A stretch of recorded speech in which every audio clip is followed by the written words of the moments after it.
Remember, pay attention, y'all. They have to let us know first before they can do anything to us. That's heavenly rules, right? That's how God laid it out for these little demon mother. They can't with us without letting us know that they're about to with us. Why did Malcolm Jamal Warner, who was rescued by onlookers, die after receiving treatment from the Red Cross? Then let's go to the date he actually died on, which is July 20th, which is the 201st day of the year. Yeah, can anybody tell me why The Cosby Show ran for a total of 8 seasons, equaling 201 episodes? I was kind of going through a period that I was having a struggle with hopelessness. Oh, okay. And it was just really, the world is just in a dark place. Yeah. They're gonna come for you. You're too clean for this game. That's what Eddie Griffin told Malcolm Jamal Warner, not in some interview, but straight up in private. It was a serious heads up from someone who knew how deep things could get. And now, Malcolm's gone, found dead, drowned in the ocean while vacationing in Costa Rica. Crazy, right? But the way the story keeps shifting, it's mad sketchy. At first, everyone was saying he died trying to save his daughter. Yeah, that was the story all over the place. Headlines, social media, you name it. US Weekly even ran with it, claiming Malcolm jumped in to rescue her from a riptide before tragically drowning. Then out of nowhere, the whole story flipped. Now people are saying his daughter wasn't even in the water when it happened. Like, what? That's a major switch up. And here's where it gets even more sus. His wife wasn't even with them that day. So now we're supposed to believe Malcolm took his 8-year-old daughter to swim at a beach that had no lifeguards, dangerous currents, and big warning signs everywhere? That don't add up. And if she wasn't in the water like they're claiming now, then what? She was just sitting on the beach alone while her dad swam out into dangerous waves?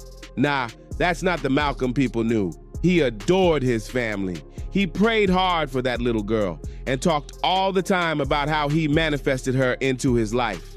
Ain't no way he'd take a risk like that with her safety.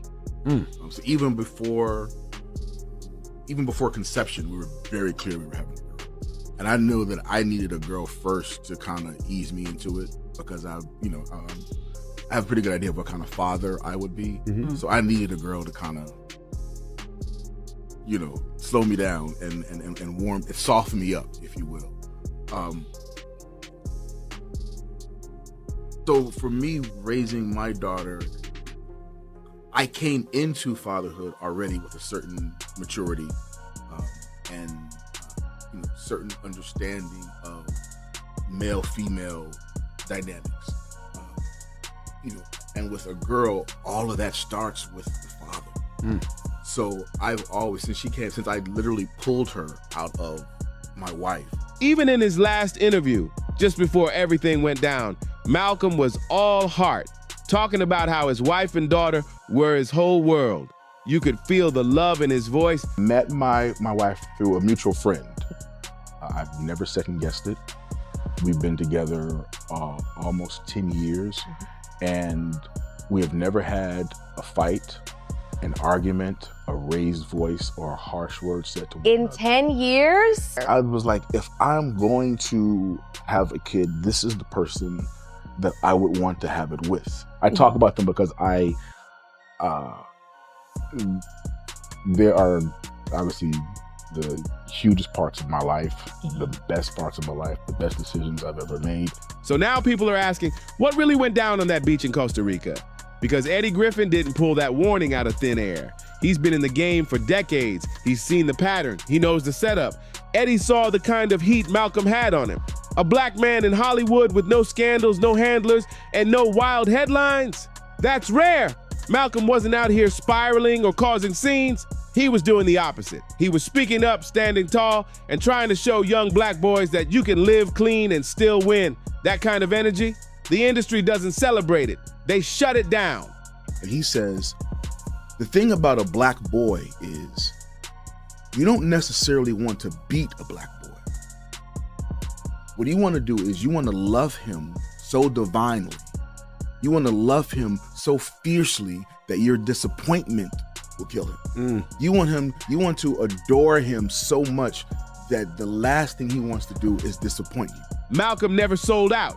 He didn't chase the fame. He stayed low-key, moved how he wanted. and straight up refused those clown roles they love to throw at black men. He kept his dignity.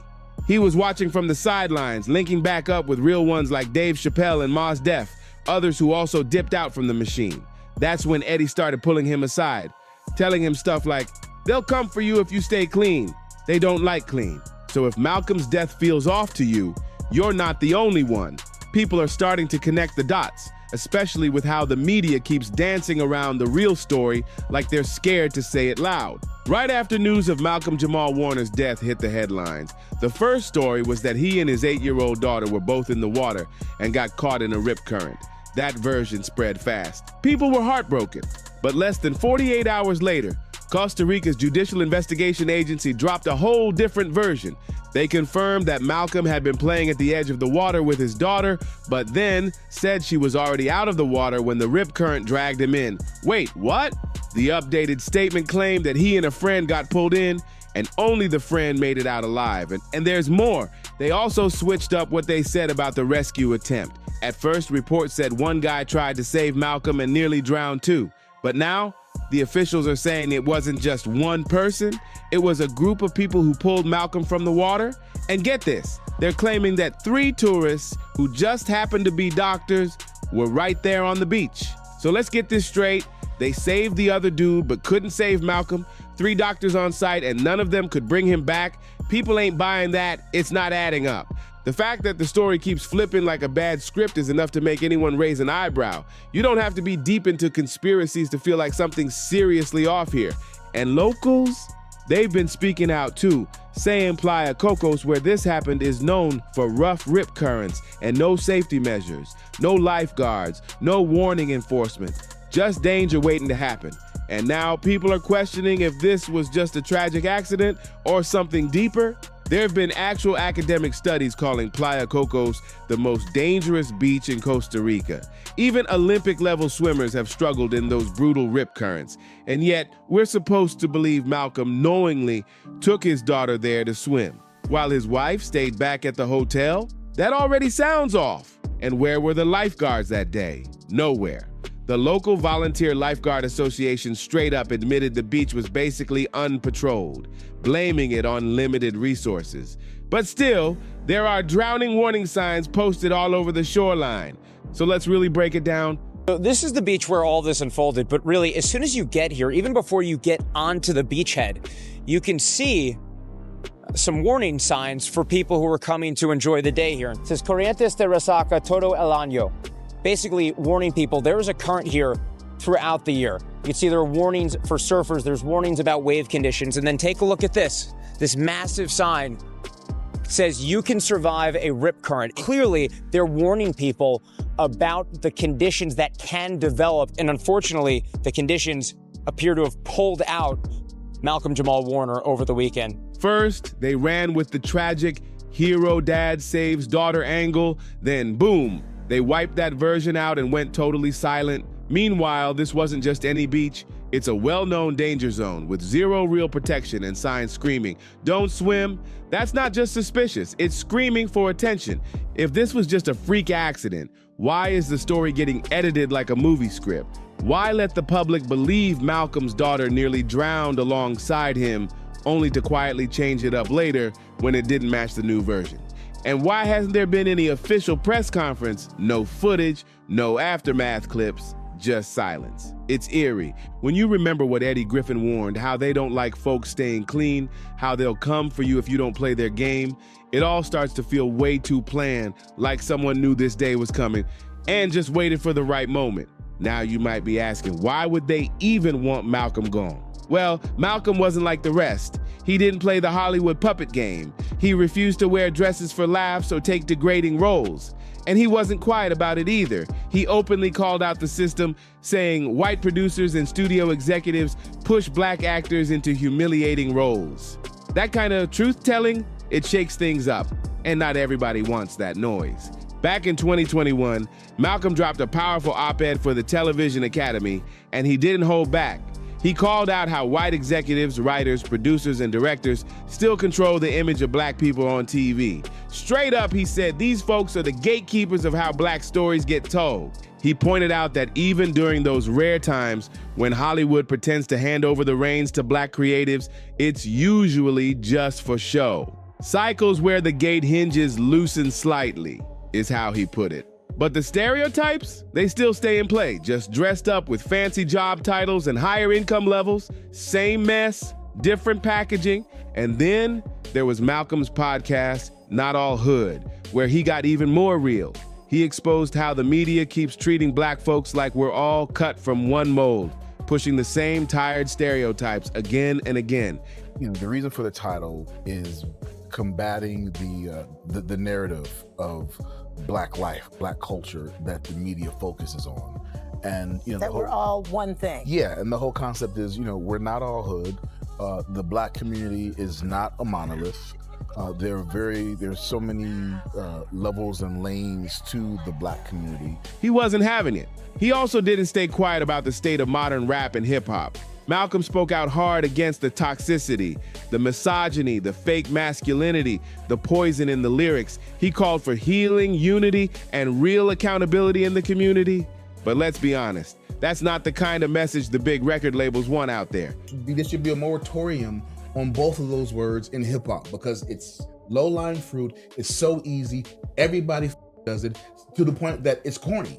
Like there are MCs who I love, who I cannot listen to anymore because I love J. Cole, but I had to stop listening to J. Cole because I got tired of hearing and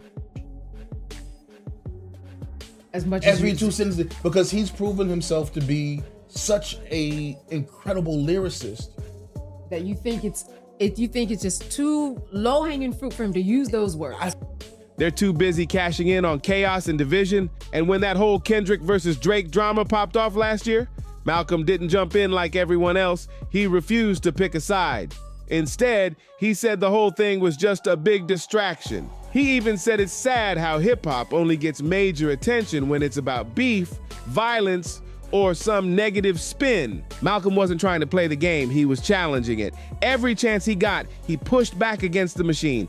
He refused to be anybody's puppet, refused to be controlled, and maybe, just maybe, he got too real for an industry that thrives on silence. And that's why Eddie Griffin's warning wasn't just some casual talk. It was a real warning about the dangerous game Malcolm was stepping into. Now his death, it's looking way too convenient, too clean. Like someone wanted this to happen exactly the way it did. Eddie didn't stay quiet either.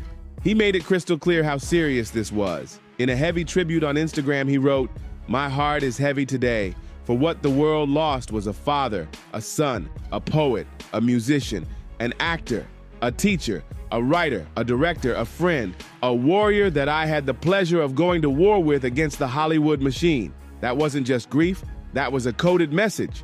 A warning shot to anyone still listening, but it gets even darker. Word on the inside is that Malcolm wasn't just fighting back against the usual Hollywood nonsense. Some folks are claiming he was digging into something deeper, something way more dangerous, a secret the elites would do anything to keep buried. Allegedly, he was getting ready to expose something major, something people would kill to protect. And just before he passed, Malcolm posted something haunting on Instagram. He said, "It's just words, it's just entertainment. You're looking into it too deeply, okay? Because I know we can do better." Hopefully this leads to growth all around. The culture is on life support. That post hits different now. If you're still watching this, don't let Malcolm's voice fade away. Hit that like, subscribe, drop a comment, and share this video so more people hear the truth they don't want out there. I'll see you on the next one. Stay woke, stay safe, and keep questioning everything.